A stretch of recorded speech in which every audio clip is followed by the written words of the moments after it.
आज हम जानेंगे AEPS फ्रॉड्स के बारे में। With one of my friends, you know what has happened. उसके बैंक अकाउंट से उसका आधार यूज करके उसके सारे पैसे निकाल लिए गए हैं without his knowledge. This is how AEPS fraud sounds. Well, he may not be aware, but I'll make sure whoever is watching this video leaves this video with enough information and knows how to prevent it. Plus, in case defrauded, knows what steps to take to recover the lost amount. तो AEPS frauds जानने से पहले let's know what is AEPS. AEPS is Aadhaar Enabled Payment System.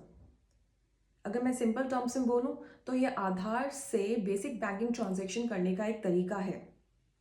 और कौन कौन सी basic banking transactions कर सकते हैं? Well, most popular is cash withdrawal, but आप कैश डिपॉजिट भी कर सकते हैं, बैलेंस इंक्वायरी भी कर सकते हैं और फंड ट्रांसफर भी कर सकते हैं। सो अगर अभी तक यही लग रहा था आपको कि ये सारी चीज़ें बैंक ब्रांच जाके ही कर सकते हैं या फिर ATM से कर सकते हैं या फिर UPI मोबाइल बैंकिंग ऐप या फिर इंटरनेट बैंकिंग से ही कर सकते हैं, तो जान लीजिए आधार से भी पैसे लेन देन करने का एक तरीका है। जब भी AEPS ट्रांजेक्शन्स के बारे में बात करते हैं तो बैंक एंड कस्टमर के अलावा भी एक थर्ड पार्टी इन्वॉल्व होती है जिसे हम बिजनेस कॉरेस्पॉन्डेंट्स या BCs कहते हैं।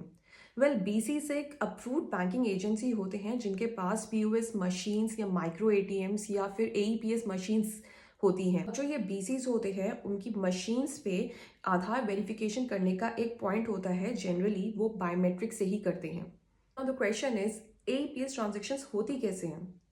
आप अपने एरिया के BCs को लोकेट करिए, उनको अपना 12 डिजिट आधार नंबर बताइए, बैंक नेम बताइए और पूरी ट्रांजैक्शन को अपने फिंगरप्रिंट से ऑथेंटिकेट कीजिए।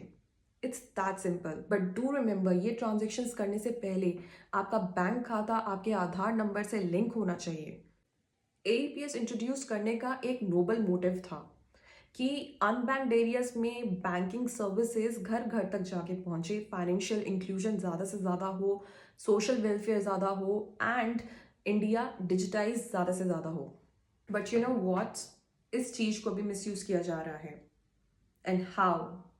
फिंगरप्रिंट क्लोनिंग से। See, you only become a victim of fraud if you are negligent and you ignore everything, if you show laxity and you trust everyone, or if you're not vigilant and you don't read the signs.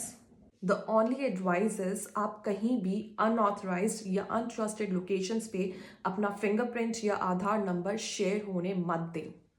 और अगर आप AEPS fraud के victim बन भी जाते हैं, so don't worry and don't panic. सबसे पहले आप साइबर सेल में FIR करवाइए, फिर अपने बैंकर को एक कंप्लेंट दीजिए और फिर NPCI में अपने बायोमेट्रिक ब्लॉक करवाइए।